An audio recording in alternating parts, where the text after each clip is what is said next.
मित्रों नमस्कार, मैं रमनीक बेग आपके समक्ष हूँ।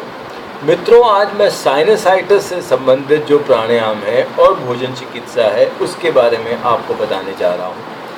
अब हालांकि मित्रों, साइनसाइटिस से संबंधित बहुत सारे अच्छे प्राणायाम हैं, पर उनमें से भी जो सबसे प्रमुख हैं वो हैं सुख प्राणायाम का पहला चरण तथा दूसरा चरण, दूसरा अनुलोम विलोम प्राणायाम, तीसरा सिंगल नॉस्ट्रल ब्रीदिंग, चौथा चंद्रभेदी प्राणायाम, पांचवा रैपिड अनुलोमा विलोमा और छठा हास्य प्राणायाम।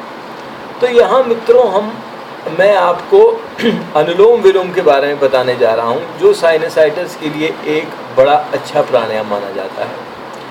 अब अनुलोम विलोम प्राणायाम करने की विधि कुछ इस प्रकार है कि पहले आप अपने सक्रिय हाथ से अपान मुद्रा बनाएं। अपान मुद्रा इसको कहते हैं कि बीच की दोनों उंगलियां और अंगूठे को जोड़ लें और बाकी दोनों उंगलियां बाहर की ओर संकेत करें, इसको कहते हैं अपान मुद्रा।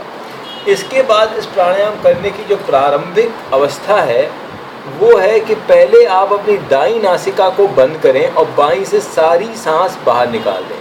जब आप सांस बाहर निकालेंगे तो आपका पेट पूरा अंदर तक पिचक जाएगा। उसी के तुरंत बाद आप प्राणायाम शुरू करेंगे। बाईं से सांस लें 4 की मात्रा में, बाईं बंद करें तथा दाईं से सांस निकालें 8 की मात्रा में।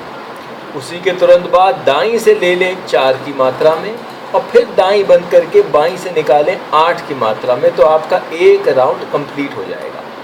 तो ये अनुलोम विलोम प्राणायाम हुआ। चलिए मित्रों, एक साथ करते हैं। पहले दाईं नासिका बंद की, बाईं से पूरी सांस बाहर निकालूंगा और फिर शुरू करेंगे।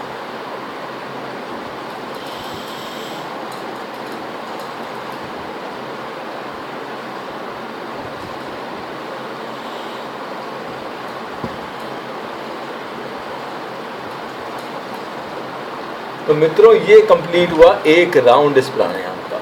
मित्रों, याद रखिएगा 2 चीज़ें इस प्राणायाम करते समय। पहला, प्रत्येक बार आपने 4 की मात्रा में सांस लेनी है तथा 8 की मात्रा में निकालनी है। और दूसरी बात, जब आप सांस लें तो पेट फूले और जब छोड़ें तो अंदर की ओर जाए।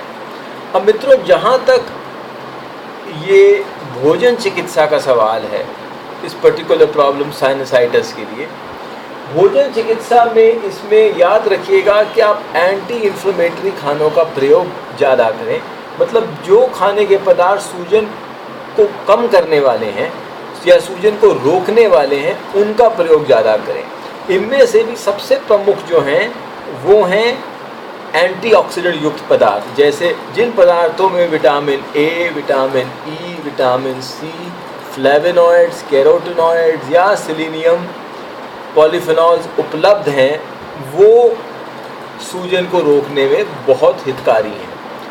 जैसे कि हरे सब्जियां, फल, बादाम, अखरोट, पम्पकिन सीड्स, फ्लैक्स सीड जिनको अलसी कहते हैं, इन सबसे सूजन कम होती है। याद रखें, इनमें से भी जो सबसे ज़्यादा हितकारी लाभकारी देखे गए हैं वो हैं गार्लिक, जिसको लहसुन कहते हैं, वो सूजन को कम करने में बहुत हितकारी है। तथा हल्दी जिसके अंदर एक एंटीऑक्सीडेंट का पदार्थ है जिसे क्यूकर्मन कहते हैं, वो भी सूजन को कम करने में बहुत लाभकारी है। तो याद करिए कि साइनसाइटिस के लिए उन पदार्थों का सेवन ज़्यादा करना है जो सूजन को कम करने में मदद करते हैं। मित्रों, और जानकारी के लिए आप डायरेक्टली मेरे से संपर्क कर सकते हैं। मेरा सेल नंबर है +9198 101 78140 और मेरी वेबसाइट है www.ramneekwig.com, यानी कि www.ramneekwig.com। नमस्ते मित्रों, और आपका दिन शुभ हो।